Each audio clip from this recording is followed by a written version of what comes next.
कल मेरे दोस्त ने मुझसे बोला कि गौरव मुझे डिप मार गया। मैंने बोला फिर उसने बोला गौरव ये बहुत सीरियस बात है, तू सुन रहा है ना, मुझे डिप मार गया। मैंने बोला यार मैं सुन तो रहा हूँ तुझे डिप मार गया, बट मैं समझ नहीं पा रहा हूँ ये डिप मतलब है क्या। तो मुझसे बोलता है गौरव मुझे डिप्रेशन हो गया है। कोची में है? डिप्रेशन में है सर अभी। जैसे कि हमें जब बुखार हो जाता है कुछ सीजनल बेसिस पे 2 दिन के लिए 3 दिन के लिए, तो हमें पता है कि वो मलेरिया नहीं है, हमें मालूम है 2-3 दिन बाद वो चला जाएगा, वो सीजनल बेसिस पे है। उसी तरह से हमारी ज़िंदगी में कुछ ऐसे दिन भी आते हैं जब हम दुखी होंगे, जब हम बहुत सैड महसूस करेंगे, हम ठीक से काम नहीं कर पाएंगे। इसका मतलब ये नहीं कि हम डिप्रेस्ड हैं, बट सेम टाइम कुछ ऐसे भी लोग हैं जो एक्चुअल में डिप्रेस्ड हैं और वो हेल्प नहीं मांग पा रहे हैं। या फिर कुछ ऐसे लोग हैं जो मेंटली तौर पर बीमार हैं बट लोगों को नहीं पता कि उनकी हेल्प कैसे करनी है।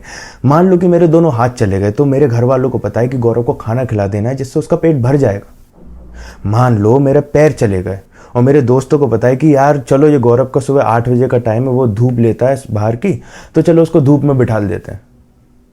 बट क्या अगर कोई मेंटली तौर पे परेशान है तो उसका क्या?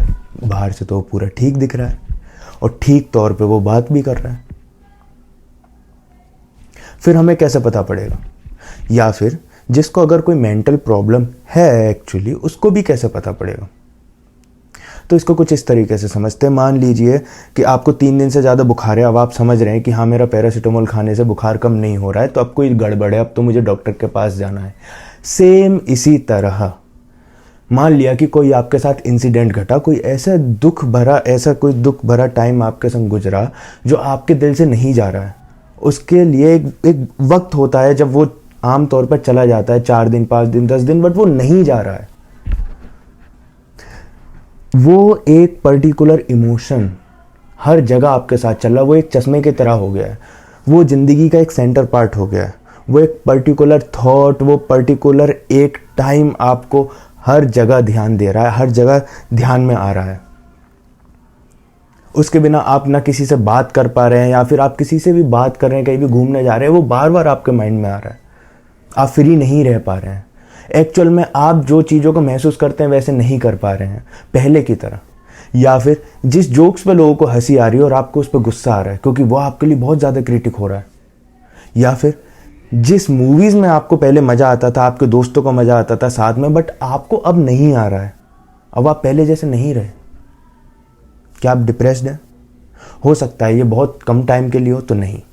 अगर ये एक पर्टिकुलर टाइम से ज़्यादा है और मान लो इससे आपकी दिनचर्या में बहुत ज़्यादा इम्पैक्ट पड़ता है, तो हाँ, अगर इससे आपको स्लीपिंग इशू आने लग गए हैं, जैसे आप बहुत ज़्यादा सो रहे हैं या फिर बहुत कम ही सो रहे हैं, या फिर आपके खाने पीने में भी बहुत ज़्यादा खाना हो गया, बहुत कम खाना हो गया, कोई भी ऐसी दिनचर्या जो कि अब पहले की तरह नहीं है, पहले से या तो बहुत ज़्यादा है या बहुत ज़्यादा कम है, तो हाँ ये एक साइन है कि हाँ आपको मेंटल हेल्थ इशू है और आपको इस बारे में बात करनी पड़ेगी।